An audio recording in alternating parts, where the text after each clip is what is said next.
अस्सलामुअलैकुम। Hello everyone. अल्हम्दुलिल्लाह मैं तो ठीक हूँ। उम्मीद है आप लोग भी अच्छे होंगे।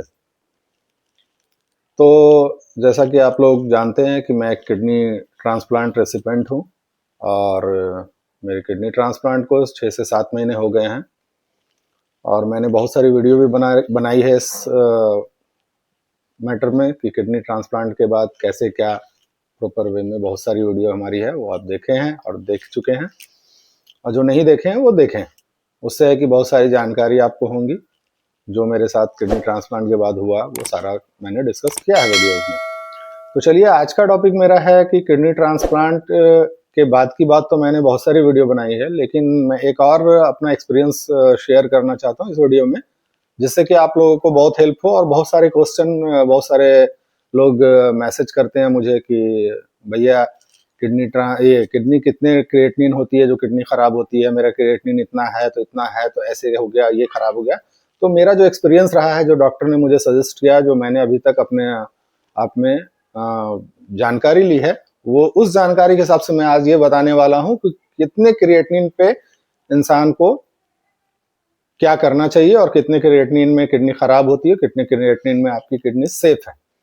तो चलिए वीडियो स्टार्ट करते हैं।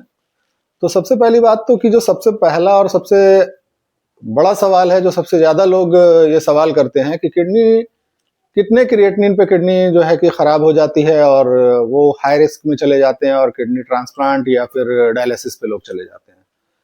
तो सबसे बड़ी बात यह है कि जानना ये जरूरी है कि क्रिएटिनिन होता क्या है। सिर्फ क्रिएटिनिन बढ़ना घटना ये जानना मसला नहीं है, मसला ये है कि क्रिएटिनिन होता क्या है।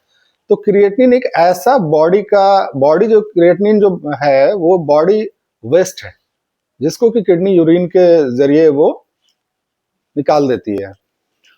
तो क्रिएटिनिन जो है वो बॉडी का वेस्ट है, बॉडी उसे बनाता है। अब ये डिपेंड करता है कि आप के जेंडर पे भी डिपेंड करता है, आप मेल हैं फीमेल हैं, बच्चे हैं बड़े हैं, आपकी बॉडी वेट कितनी है, आपकी एज कितनी है, इन सब चीजों पे भी डिपेंड करता है क्रिएटिनिन लेवल। अब क्या है कि क्रिएटिनिन लेवल है, बॉडी का वेस्ट पार्ट है, उसको यूरिन के जरिए किडनी निकालती है। लेकिन क्रिएटिनिन का बॉडी में होना भी जरूरी है, लेकिन उसका एक लेवल होता है। लेवल क्या होता है? एक नॉर्मल लेवल जो मैं अभी जान रहा हूँ वो आपको बता रहा हूँ, जो कि बहुत सारे लैब में अलग अलग लेवल होती है क्रिएटिनिन की। आप जितने लैब में टेस्ट कराएंगे सबकी रिपोर्ट्स थोड़ा 19-20 अलग अलग होती है, लेकिन लगभग सिमिलर होती है। तो किडनी जो होती है उसका जो क्रिएटिनिन होता है लेवल, वो इंसान के बॉडी में जो होता है वो 0.6 से 1.2 अप्रोक्स माना गया है कि इतना तक एक लेवल में होता है। बाकी जेंडर, एज मैंने बताया आपको, वेट और वो इन सब चीजों पे भी डिपेंड करता है। लेकिन एक नॉर्मल जो रेंज होता है वो 0.6 से 1.2 तक होता है। अगर इससे ऊपर है किडनी, किसी का हो गया 4 हो गया 2 हो गया 5 हो गया, तो लोग घबरा जाते हैं। तो सबसे पहली बात तो ये है कि क्रिएटिनिन बेसिस पे आपको घबराना नहीं है कि मेरा क्रिएटिनिन बढ़ गया तो क्या होगा। तो सबसे पहली बात ये होती है कि आप पहले तो टेस्ट कराएं। टेस्ट आप करा लिए क्रिएटिनिन का, अब आपकी क्रिएटिनिन फिर भी बढ़ी हुई लग रही है, क्रिएटिनिन बढ़ी हुई लग रही है, तो आप घबराएं मत। एक टेस्ट को, जहां पे आपका टेस्ट नॉर्मल आ रहा है वो ठीक है, कोई बात नहीं है, ठीक है सब चीज, तो कोई मसला नहीं है। लेकिन वही टेस्ट जो आप करा रहे हैं वो आपका बढ़ा हुआ आ रहा है या फिर बहुत ज्यादा बढ़ा हुआ आ रहा है, जिससे कि आपको रिस्क लग रहा है, घबराहट लग रही, परेशानी हो रही कि नहीं अब मुझे बहुत बड़ा टेंशन हो गया, ये रिपोर्ट बढ़ाओ। तो आप क्या कीजिए, एक टेस्ट को दोबारा कराइए और दूसरे लैब में कराइए। होता क्या है, कभी कभी बाय मिस्टेक किसी किसी लैब में मिस्टेक हो सकता है, होता नहीं है बट हो सकता है। तो फिर हम रिस्क क्यों ले, एक ही टेस्ट को, एक टेस्ट करा करके पैनिक नहीं होना है कि अरे एक टेस्ट करा है इतना हाई हो गया अब हम परेशान हो रहे हैं। तो नहीं, आपको अगर लग रहा है कि टेस्ट मतलब नॉर्मल नहीं है और बहुत ज्यादा गड़बड़ आ गया है, तो आप उसको एक रीचेक करें। सिर्फ ये सोचकर कि मैं टेस्ट को कंफर्म कर रहा हूं कि सही में मुझे ये डिजीज है, या ये टेस्ट सही में जो पहला रिपोर्ट्स है वो सेकंड रिपोर्ट्स जब लेंगे आप, तो जब दोनों को मिलाएंगे अगर दोनों सेम है तो फिर आपको घबराने वाली बात नहीं है। बस डॉक्टर से आपको सजेस्ट लेना है, सजेशन, और डॉक्टर से आपको मिलना है, किसी स्पेशलिस्ट से। तो चलिए हम बताते हैं कि जैसे कि क्रिएटिनिन लेवल होता है 0.6 से 1.2 तक, ये नॉर्मल इंसान के बॉडी में होता है। और बाकी जो क्रिएटिनिन बनती बहुत सारी है, जैसे क्रिएटिनिन हो गया, यूरिया हो गया, बहुत सारी वेस्ट होती है हमारे बॉडी में जो कि किडनी उसको यूरिन के जरिए निकाल देती है। तो लोग ज्यादातर क्या है यूरिया और क्रिएटिनिन देखते हैं। अब क्या है ना कि बहुत सारा वेस्ट होता है जिसको किडनी निकालती है, तो अब क्या है कि उतना सारा टेस्ट अलग अलग कराना, जैसे क्रिएटिनिन हो गया, यूरिया हो गया, ये सब टेस्ट क्या है नॉर्मली वे में, इजी वे में हो जाती है, जिससे कि एक आंकड़ा मिल जाता है इंसान का कि किडनी में जो आपका वेस्ट है या किडनी को जो खराब करने वाली जो मेन चीज होती है जैसे क्रिएटिनिन, यूरिया, इससे आपको इतना अंदाजा मिल जाता है कि आपके क्रिएटिनिन की लेवल और क्रिएटिनिन का जो आपका मतलब किडनी का जो लेवल है और किडनी का जो क्षमता है वो कितना प्रॉपर वे में काम कर रही है, कितना नहीं कर रही है, एक लेवल इंसान को मिल जाता है। ऐसा नहीं कि किडनी में मतलब क्रिएटिनिन और यूरिया ही होती है, बहुत सारे वेस्ट पदार्थ होते हैं जो ब्लड में। तो अब क्या होता है मामला कि क्रिएटिनिन लेवल आपका 1.2 से ज्यादा हुआ, सपोज दैट 1.5 से 2 के बीच हुआ, तो नॉर्मली आप उसको टेस्ट करा सकते हैं डॉक्टर से, एक अच्छे नेफ्रोलॉजिस्ट से मिल सकते हैं। अब क्या है कि 4 से 5 हो गया आपका क्रिएटिनिन लेवल, तो थोड़ा घबराने की बात होती है, बट ये नहीं कि आपको ये सोच लेना कि अब मेरी किडनी ट्रांसप्लांट होगी या मैं डायलिसिस पे चला जाऊंगा, ये कोई नहीं कह सकता। हाई रिस्क जब आती है आपका, जब क्रिएटिनिन लेवल 6 अप्रोक्स 6 से हाई या 10, 6 से 10 के बीच जब जाता है आपका, 6 से 10 के बीच क्रिएटिनिन लेवल जाता है, तो वो एक हाई रिस्क माना जाता है जिसमें कि आपको डायलिसिस भी हो सकता है। लेकिन एक अच्छे नेफ्रोलॉजिस्ट से जब आप मिलेंगे तो नेफ्रोलॉजिस्ट जो होते हैं वो सिर्फ क्रिएटिनिन या यूरिया बेसिस पे कि ये बढ़ गया है, 10 हो गया तो आपका ट्रांसप्लांट हो जाएगा या डायलिसिस पे आप चले जाएंगे, ये कोई जरूरी नहीं है। अब उस पर डिपेंड करता है कि ये जो क्रिएटिनिन बढ़ रहा है उसका काउज क्या है, उसकी वजह क्या है। तो अब जब आप एक अच्छे नेफ्रोलॉजिस्ट से मिलेंगे, एक अच्छी ट्रीटमेंट आपकी होगी, अच्छे टेस्ट होंगे, तो उसमें आपको ये पता चलेगा कि आपका काउज क्या है, आपकी प्रॉब्लम क्या है, तो वो आपको नेफ्रोलॉजिस्ट सजेस्ट करेंगे। हो सकता है कभी कभी कुछ इन्फेक्शन की वजह से बढ़ जाती है, कभी कभी पेन किलर खाने की वजह से बढ़ जाती है। किडनी की खराबी जो होती है, आप लोगों को मैंने पिछले वीडियो में बहुत सारा वीडियो बनाया है, आप उसे देखेंगे तो आपको बहुत सारा जानकारी होगा। तो फिर भी मैं नॉर्मली बता देता हूँ कि किडनी जो प्रॉब्लम बढ़ती है वो आपको हो गया कि आपका पानी कम पीना, पेन किलर का रेगुलर इस्तेमाल करना, आपको यूरिन रोक कर रखना ज्यादा टाइम तक, उसके बाद आपको जो है कि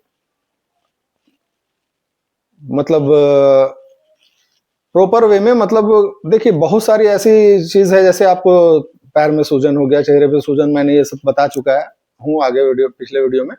तो सबसे बड़ी बात ये होती है कि आपको ये घबराने की बात नहीं होती कि क्रिएटिनिन इतना है तो मेरा डायलिसिस होगा या किडनी ट्रांसप्लांट होगा, नहीं। जब तक आपको एक अच्छे डॉक्टर से सजेशन ना मिल जाए कि हाँ आपकी किडनी क्या लेवल पे, बहुत सारे को मैंने ऐसा भी देखा है, मेरे सामने की बात है, जब मेरी किडनी खराब हुई तो मैं जब गया तो बहुत सारे लोगों की किडनी क्रिएटिनिन लेवल 8, 10 क्रॉस कर गया, लेकिन वो रिवर्स फिर अपने जगह पे आ गया, दवाई के जरिए, ट्रीटमेंट के जरिए। उनको कोई डायलिसिस कोई ये नहीं करना, क्यों? क्योंकि उसका रीजन कुछ और था, काउज कुछ और था। कुछ लेवल में क्या होता है, क्रिएटिनिन बढ़ता है बट वो किडनी प्रॉपर वे में खराब हो जाती है। किडनी खराब होने की बहुत सारी ऐसी वजह है जिससे कि कोई जरूरी नहीं कि क्रिएटिनिन बढ़ा हुआ तो किडनी खराब होगा, नहीं, ये नहीं होती है। उसके बाद क्या है, आपको प्रॉपर ये ध्यान देना होता है कि आपकी जो किडनी खराब हुई है किस वजह से हुई है। अभी तो आप देख रहे हैं, जो जैसा कि मैंने पिछले वीडियो में भी बताया कि सबसे बड़ा काउज होता है वो आपका ब्लड शुगर और ब्लड प्रेशर। अगर high blood pressure, high blood sugar है तो गारंटी है कि किडनी आपका डैमेज होगा, अगर आपने उसे कंट्रोल नहीं किया तो। अगर आप उसको कंट्रोल में रखेंगे, ब्लड प्रेशर को, शुगर को, तो आपका 50% प्रॉब्लम तो यहीं पे सॉल्व हो जाएगा। लेकिन अगर आप इसको कंट्रोल नहीं करेंगे और आप ज्यादा नमक, ज्यादा चीनी या ज्यादा फास्ट फूड, जंक फूड वगैरह यूज करेंगे तो आपको किडनी को डैमेज होगा। और सबसे बड़ी बात होती है किडनी की कि लीवर एक, जैसे सपोज दैट लीवर एक ऐसा ऑर्गन है जो कि अपने आप को बढ़ाता है, जैसे खराब हो गया, अगर उसका ट्रीटमेंट होता है तो लीवर अपने आप को सही करता, बढ़ाता है। लेकिन किडनी के पास ऐसा कोई नहीं होता है, ऐसा कुछ। किडनी क्या है कि अगर एक बार स्टक हो गई, खराब हो गई या रुक गई तो उसमें बहुत मसला, बहुत प्रॉब्लम हो जाती है। लेकिन किडनी क्या है कि आपके छोटा सा एक ऑर्गन है, लेकिन आपके बॉडी में चुपचाप आराम से वो बिना आराम किए प्रॉपर वे में काम करती है और आपके बॉडी के वेस्ट को यूरिन के जरिए क्लियर करती है, निकालती है। तो इसीलिए इसका ध्यान रखना बहुत जरूरी है, वरना बहुत मुश्किल हो जाती है अगर इसमें कोई प्रॉब्लम होती है, कोई खराबी होती है। तो ज्यादातर लोगों का कहना होता है कि मेरा जो क्रिएटिनिन लेवल इतना बढ़ गया, ये हो गया। तो आज मैंने जो वीडियो में ये बताया कि क्रिएटिनिन लेवल बढ़ना ये किडनी खराब होने का संकेत नहीं है। क्रिएटिनिन लेवल बढ़ना नॉर्मल भी हो सकता है, और अगर आपका क्रिएटिनिन लेवल थोड़ा बहुत बढ़ा है तो उस चीज को आपको दवाई के जरिए भी ठीक किया जा सकता है। और अगर ज्यादा भी बढ़ गया है तो डॉक्टर जब तक सजेस्ट ना करे तब तक घबराएं नहीं। दूसरी बात, मैंने आपको बताया कि आप अगर एक बार टेस्ट कराएं और आपके टेस्ट में कुछ रिपोर्ट्स गलत आ रही है आपके हिसाब से, तो आप उसको दोबारा टेस्ट कराएं दूसरे लैब में। हो सकता है कि आपको कोई राहत मिले, या फिर अगर ऐसा कुछ होता है तो सबसे पहले घबराने से अच्छा है आप किसी डॉक्टर से, अच्छे नेफ्रोलॉजिस्ट से सजेशन लें कि अब क्या करना चाहिए। वो आपको बेहतर सजेस्ट करेंगे, और इधर उधर की बातों में ना रहें। अपने रिलेटिव या फ्रेंड सर्कल या जिनको नॉलेज है नहीं, वो क्या बताएंगे आपको। तो ये सब प्रॉब्लम होती है जो कि इंसान को फेस करना होता है अगर क्रिएटिनिन लेवल बढ़ती है तो। बाकी इतना तो आप लोगों को मैं आज ये वीडियो में बता पाया कि क्रिएटिनिन लेवल कितना होना चाहिए और कितना ज्यादा होना चाहिए, और कितना घबराना है या फिर क्या करना है आपको, कितना। देखिए, सबसे बड़ी बात क्या होती है कि आप एक अच्छे थिंकिंग से, जैसे सपोज दैट आप घबरा गए, परेशान हो गए, तो बीमारी घटेगी नहीं, बीमारी और बढ़ेगी। उससे क्या होता है, टेंशन होता है, एंजाइटी आता है, इंसान को टेंशन हो जाती है कि अरे ये बीमारी हो गया, मैं क्या करूं। तो उससे क्या है, बीमारी जो रिवर्स होने का वो और बढ़ जाती है। तो आपको ये घबराना नहीं है कि मेरी बीमारी मतलब अब क्या होगा, डायलिसिस होगा, ट्रांसप्लांट। देखिए, कुछ भी नहीं, पहले उसका रिपोर्ट्स टेस्ट कराना है, आपको डॉक्टर से मिलना है, ना कि घबराना है। क्योंकि घबरा जाने से भी बीमारी और इनहेंस होती है और बढ़ जाती है, जिस वजह से और भी प्रॉब्लम क्रिएट होती है। तो चलिए, मैंने आज आपको ये बता दिया कि क्रिएटिनिन बढ़े तो भी आपको घबराना नहीं है, और किस लेवल तक कितना क्रिएटिनिन बढ़ता है जिसमें आपको ये ध्यान देना है कि क्रिएटिनिन मेरा कितना है, और एक अच्छे नेफ्रोलॉजिस्ट से मिलना है, और आपको प्रॉपर ट्रीटमेंट लेना है। और उम्मीद है कि आप लोगों को ये वीडियो समझ में आया हो, अच्छा लगा हो। फिर मिलते हैं नेक्स्ट वीडियो में, तब तक के लिए अल्लाह हाफिज।